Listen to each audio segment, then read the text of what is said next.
ترکوں نے مسجد نبوی کی تعمیر کتنے ادب سے کی۔ ایمان افروز واقعہ۔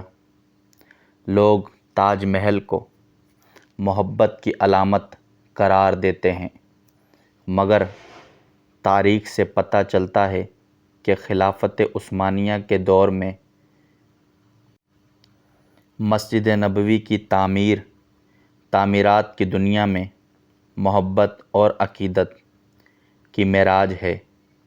ذرا سنیے اور اپنے دلوں کو عشق نبی صلی اللہ علیہ وآلہ وسلم سے منور کریں۔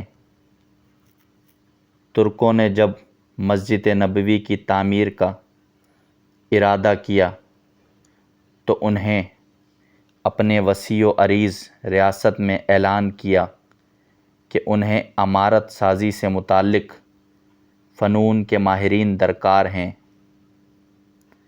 اعلان کرنے کی دیر تھی کہ ہر علم کے ماننے ہوئے لوگوں نے اپنی خدمات پیش کی۔ سلطان کے حکم سے استنبول کے باہر ایک شہر بسایا گیا، جس میں اطراف عالم سے آنے والے ان ماہرین کو الگ الگ محلوں میں بسایا گیا۔ اس کے بعد عقیدت اور حیرت کا ایسا باب شروع ہوا جس کی نظیر ملنا مشکل ہے۔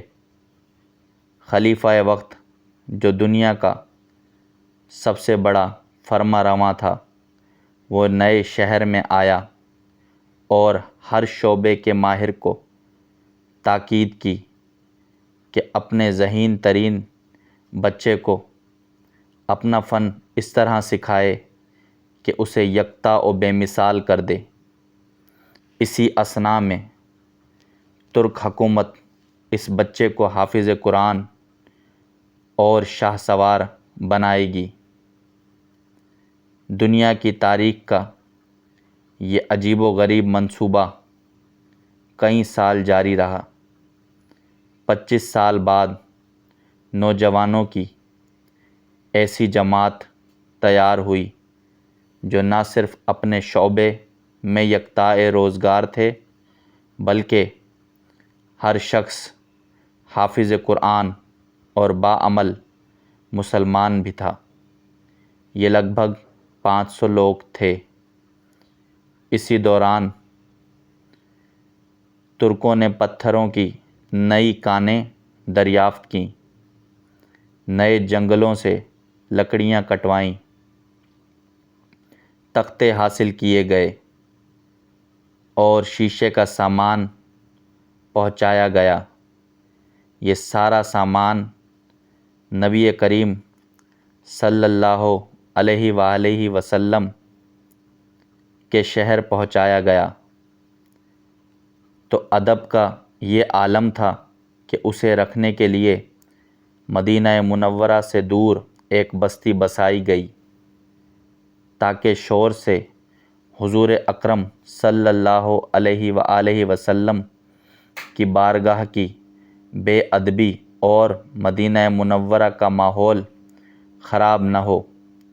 نبی کریم صلی اللہ علیہ وآلہ وسلم کے ادب کی وجہ سے انہیں حکم تھا، اگر کسی کٹے پتھر کو اپنی جگہ بٹھانے کے لیے چوٹ لگانے کی ضرورت پیش آئے تو موٹے کپڑے کو پتھر پر تہہ بتہہ یعنی کئی بار فولڈ کر کے رکھیں، پھر لکڑی کے ہتھوڑے سے آہستہ آہستہ سے چوٹ لگائیں تاکہ آواز پیدا نہ ہو، اور اگر ترمیم کی ضرورت ہو تو اسے واپس اسی بستی بھیجا جائے، وہاں اسے کاٹ کر درست کیا جائے گا۔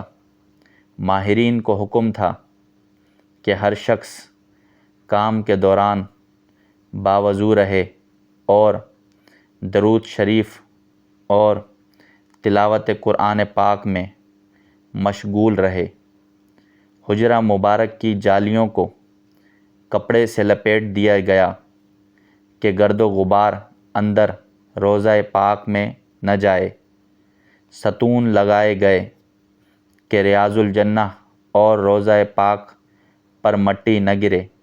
یہ کام 15 سال تک چلتا رہا اور تاریخ عالم گواہ ہے، ایسی محبت، ایسی عقیدت سے کوئی تعمیر نہ کبھی پہلے ہوئی اور نہ ہی کبھی بعد میں ہوگی۔